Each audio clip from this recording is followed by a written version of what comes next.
এই সংবাদমেল জৰিয়তে মই সমূহ বিটিআৰবাসীৰ লগতে আমাৰ ৭ নং ফকিৰা গ্ৰাম সমষ্টিৰ সমূহ ৰাইজক অহা নিৰ্বাচনত আমাৰ সমাজবাদী দলৰ প্ৰাৰ্থী লগতে মই আনোৱাৰ হুছেইন আমাৰ চিন চাইকেল ছবি আৰু এই চাইকেল ছবিত ভোট দি সমূহ ৰাইজে যাতে মোক জয়যুক্ত কৰে এইখিনি মোৰ সমূহ সমষ্টিৰ ৰাইজক মোৰ অন্তৰৰ পৰা আবেদন জনাইছোঁ অন্তৰৰ পৰা ধন্যবাদ জ্ঞাপন কৰিছোঁ। মই আজি আপোনালোকৰ জৰিয়তে আমাৰ অহা পৰিষদীয় নিৰ্বাচনত এইবাৰ মই সমাজবাদী দলৰ পৰা যেহেতুকে প্ৰাৰ্থিত্ব মই পাইছোঁ সেই চেগতে মই আমাৰ কেন্দ্ৰীয় সভাপতি অখিলেশ যাদৱ লগতে আমাৰ জেনেৰেল ছেক্ৰেটাৰী ডিম্বল যাদৱ আৰু আমাৰ ৰাজ্যিক সভাপতি ব্ৰজেন কুমাৰ সন্দিকক মোৰ আন্তৰিক শুভেচ্ছা জ্ঞাপন কৰিছোঁ যে তেখেতে মোক এইবাৰ BTC নিৰ্বাচনত ৭ নং সমষ্টিৰ পৰা মোক টিকট দিছে। তো মই প্ৰথমতে আপোনালোকৰ জৰিয়তে আমাৰ ৭ নং ফকিৰা গ্ৰাম সমষ্টিৰ সমূহ ৰাইজক মই আমাৰ দলৰ তৰফৰ পৰা আন্তৰিক ধন্যবাদ জ্ঞাপন কৰিম যাতে অহা দিনত মোক বিপুল ভোটত জয়যুক্ত কৰি মোক এই সমষ্টিৰ কাম কাজ কৰাত পূৰ্ণ সহযোগিতা আগবঢ়ায়। আৰু মই আপোনালোকক এটাই কথা ক'ব বিচাৰোঁ যে মই ইয়াত যে জয়যুক্ত হ'ম বা মই যে জিকিম ইয়াৰ কাৰণটোই হৈছে মই এই ৭ নং সমষ্টিৰ একেবাৰে মানে লোকেল হয়। মই ইয়াত এই কাৰণে মোৰ ইয়াৰ ৰাইজে মোক সম্পূৰ্ণভাৱে সহযোগিতা আগবঢ়াব। আচ্ছা, আপোনাৰ প্ৰতিদ্বন্দ্বী হিচাপে কোন দল?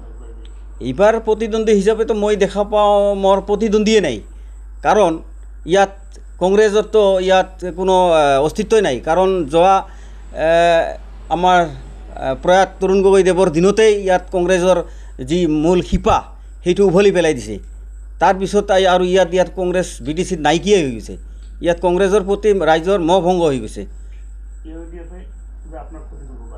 UDFতো দেখক আপোনালোকে জানে যে আমাৰ ৭ নং পৰিষদীয় সমষ্টিত এটা সময়ত এজন আমাৰ UDFৰ প্ৰাৰ্থী জয়যুক্ত কৰিছিলে, কিন্তু আমাৰ ৰাইজে ইয়াৰ পৰা কোনো ফল পোৱা নাই, কাৰণ কোনো ডেভেলপ কৰিব পৰা নাই। ৰাইজৰ লগত কোনো যোগাযোগ নিৰ্বাচন হোৱাৰ পিছত ৰাইজৰ লগত কোনো যোগাযোগ নাছিল। সেইকাৰণে ৰাইজ ইতিমধ্যে গম পাইছে বা যোৱা নিৰ্বাচনতো দেখা পাইছে যে UDFৰ কোনো ইয়াত মানে কোনো স্থানে নাই। সেইকাৰণে মই ভাবোঁ যে ইয়াত UDF বুলি ফেক্টৰে নাই।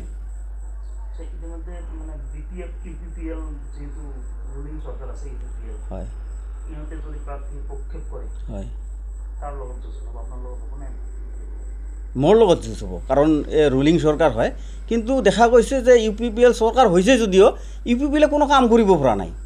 ইয়াত এটা দেখুৱাওক যে UPPL এই কামটো ডেভেলপমেণ্টৰ কাম কৰিছে বা ৰাইজৰ লগত পূৰ্ণ সহযোগিতা আগবঢ়াইছে। UPPL মানে এটা কথা ক'ব লাগিলে UPPL এটা BPL চৰকাৰৰ নিচিনা। যেনেকুৱা এটা BPL ফেমিলি যেনেকুৱা উন্নয়ন, সেই BPL ফেমিলিৰ দৰে ইহঁতে কাম কাজ কৰিছে। তো ৰাইজে ইতিমধ্যে গম পাইছে UPPL চৰকাৰক ভোট দিয়ে মানে আকৌ 5 বছৰ এই BPL পৰিয়ালৰ দৰে থাকিব লাগিব। হয় হয়, ৰণনীতি বহুত আছে। কাৰণ মই দেখা পাইছোঁ যে আমাৰ অৰূপ কুমাৰ ডাঙৰীয়ে যিমানে কাম নকৰক কিয় মই তেখেতক এইবাৰ হেৰুৱাই দিম। কাৰণ ইয়াত আমাৰ সংখ্যালঘু ৰাইজ বা ধৰ্মীয় সংখ্যালঘু ৰাইজ সকলোখিনি এক হৈ গৈছে। কাৰণ 5 বছৰ আমাৰ কোনো ডেভেলপমেণ্ট হোৱা নাই, সম্পূৰ্ণ মানে আনডেভেলপ হৈ আছে। সংখ্যালঘু গাঁও উন্নয়ন হোৱা নাই। সেইকাৰণে আমাৰ সংখ্যালঘু ৰাইজে মোক এটাই কথা কৈছে যে আপুনি টিকট লৈ আহক, এইবাৰ আমি আপোনাৰ লগত আছোঁ। এতিয়া মই এইখিনিতে বুজা পাইছোঁ যে অহা নিৰ্বাচনত অৰূপ কুমাৰ দে মানে প্ৰথম অভাৰতে বৰ্ড হৈ যাব। কি ক'ব আপোনালোকে এইবাৰ যেহেতু প্ৰাৰ্থী নিক্ষেপ কৰিছে আৰু মিত্ৰতা সম্পৰ্কত কিবা চিন্তা চৰ্চা কৰিছে? তাৰমানে আমাৰ ইতিমধ্যে প্ৰথম লাইনত 6জন আমাৰ BTCত ইতিমধ্যে কেণ্ডিডেট ঘোষণা কৰিছে। আজি 4জন ঘোষণা কৰা হ'ল, ইতিমধ্যে আমাৰ 10জন হ'ল আৰু 2জনমান বাকী আছে। তো আমি দেখা পাইছোঁ যে অহা BTC নিৰ্বাচনৰ শেষত আমাৰ যিকেইজন প্ৰাৰ্থী জিকিব, মানে আমিতো দেখিছোঁ যে 10জন আমাৰ খাটাং জিকি আছে। তো আমি মেজিক নাম্বাৰৰ দৰে হ'ম।